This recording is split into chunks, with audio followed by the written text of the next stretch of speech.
ശ്വാസം കിട്ടാതെ ജീവന് വേണ്ടി പിടഞ്ഞ സ്വന്തം കുഞ്ഞിന് രക്ഷകനായി ഒരു പിതാവ്. വടകരയിലാണ് സംഭവം. നിർത്താതെ കരഞ്ഞതിനെ തുടർന്ന് ശ്വാസം കിട്ടാതെ അബോധാവസ്ഥയിലായ കുഞ്ഞിന് CPR നൽകി പിതാവ് ജീവൻ രക്ഷിക്കുകയായിരുന്നു. വടകര അഗ്നിരക്ഷാസേനയിലെ സിവിൽ ഡിഫൻസ് അംഗമായ ലിഖിത്താണ് 3 മാസം പ്രായമുള്ള തന്റെ കുഞ്ഞിന് CPR നൽകി ജീവൻ രക്ഷിച്ചത്. വെള്ളിയാഴ്ച രാത്രിയായിരുന്നു സംഭവം. നിർത്താതെ കരഞ്ഞതിനെ തുടർന്ന് കുഞ്ഞ് ശ്വാസം ലഭിക്കാതെ അബോധാവസ്ഥയിലാകുകയായിരുന്നു. പനിയായതിനാൽ കുഞ്ഞിന് ശാരീരിക ബുദ്ധിമുട്ടുകളുണ്ടായിരുന്നു.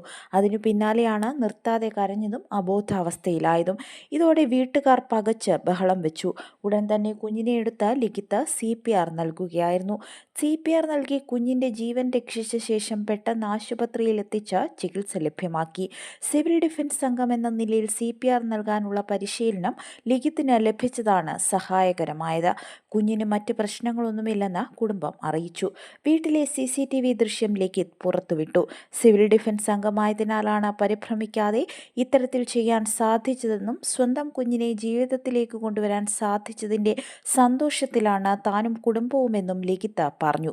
ആശുപത്രിയിൽ എത്തുന്നതിന് മുൻപ് നൽകേണ്ട പ്രാഥമിക ശുശ്രൂഷ ജീവൻ രക്ഷിക്കാൻ വരെ ഉതകുന്നതാണെന്ന് തെളിയിക്കുന്ന ദൃശ്യങ്ങളാണ് പുറത്തുവന്നത്.